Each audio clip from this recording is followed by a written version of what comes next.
What happens when your worst day becomes your greatest liberation?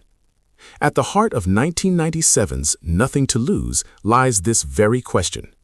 We meet advertising executive Nick Beam, a man who watches his perfect life crumble in a single moment. And then, in a twist of fate, carjacker Terrance Paul picks the worst possible victim on the worst possible day.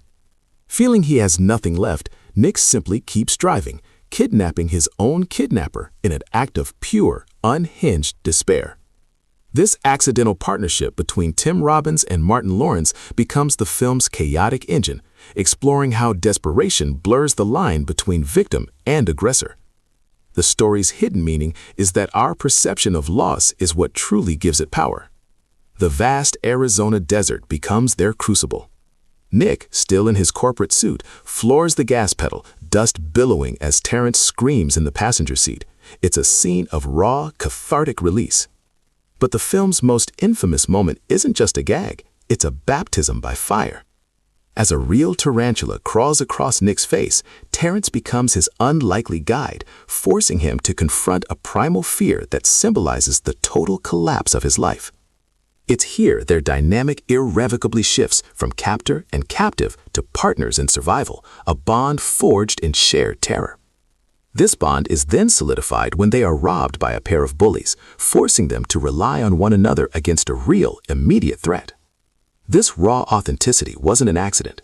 Made on a modest $25 million budget, the film's success hinged on the improvisational genius of its leads. Director Steve Oedekerk encouraged them to go off script, which is why so much of their dialogue feels startlingly real. Test audiences adored the frantic energy, leading to the removal of several deleted scenes to tighten the pacing and maintain momentum. Even the props were real, most notably the spider, that cemented the actors' on-screen chemistry through genuine fear. The film is layered with details that enrich its world. The iconic soundtrack, featuring Coolio's "See You When You Get There," isn't just background noise, it's the very heartbeat of the era. A subtle Easter egg can be spotted on the security cameras, which bear the brand name Wilson, a nod to Nick's advertising firm. The film's ending, too, was a product of its audience. An initial, bleaker conclusion was rejected by test audiences, who demanded a more hopeful resolution.